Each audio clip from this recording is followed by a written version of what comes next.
اللہ نے ایک ظالم کے اوپر دوسرے ظالم کو مسلط کیا ہے. فی الحال بعض مسلمان ایران کو ہیرو سمجھتے ہیں.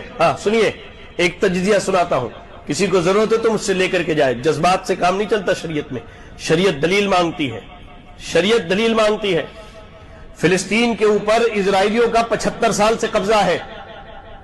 1,40,000 مسلمانوں کو انہوں نے قتل کیا 75 سال میں, اور 50 لاکھ مسلمان وہاں سے ہجرت کرنے پر مجبور ہوئے ہیں. جی 75 سال میں.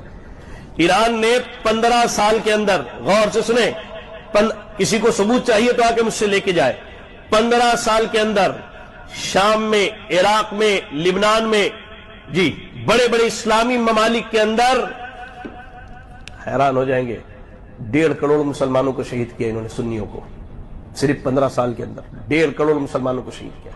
یہ ہے نا الحرج القتل, قتل کی قتل. ارے مرنے والے کو یہ نہیں معلوم کہ کیوں مارا گیا, مارنے والا یہ نہیں جانتا ہے کہ وہ کیوں قتل کر رہا ہے. یہ فتنے نہیں تو اور کیا ہے, اللہ اکبر, یہ فتنے نہیں تو اور کیا ہے. اور سنیے, صرف 1.5 کروڑ مسلمانوں کو قتل نہیں کیا ہے, کروڑوں کی تعداد میں مسلمان ان ممالک سے ہجرت کرنے پر مجبور ہو گئے. لوگوں کے اصل کیا ہے, انٹرنیٹ کی بیماری لگی ہوئی ہے. وہ مشہور ایک ہندوستانی رپورٹر کا ایک بڑا مشہور جملہ تھا کہ واٹس ایپ یونیورسٹی کی لوگوں کو عادت لگی ہوئی ہے.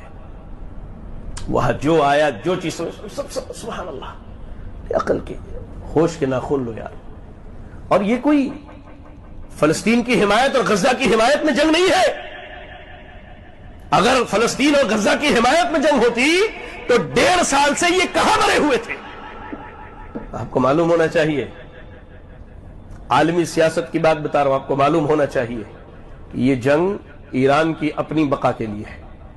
جب ان بدبخت یہودیوں نے ان کے بڑے بڑے افسران کو ایک رات میں اڑایا, تب ان کو بات سمجھ میں, انہوں نے اپنی حفاظت کے لیے یہ لڑائیاں شروع کی ہیں. ورنہ احمدی نژاد ایران کا سابق صدر کہنے والا ہے کہ ہم نے افغانستان میں, ہم نے لبنان میں, ہم نے سیریا میں, ہم نے فلاں جگہ امریکہ کی مدد کی, اور آج امریکہ نے ہمارے اوپر جنگ مسلط کر کے رکھا ہے. کیا بات کرتے ہیں, کیا معلوم ہے لوگوں کو.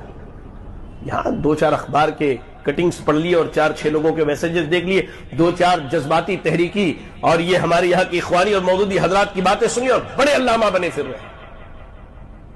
بات سمجھو, اللہ کے نبی صلی اللہ علیہ وسلم نے کہا کہ قیامت کے قریب فتنوں کی کثرت میں قتل کی زیادتی ہوگی, اور آج ناحق خون بہایا جا رہا ہے, ناحق خون بہایا جا رہا ہے. اللہ اکبر.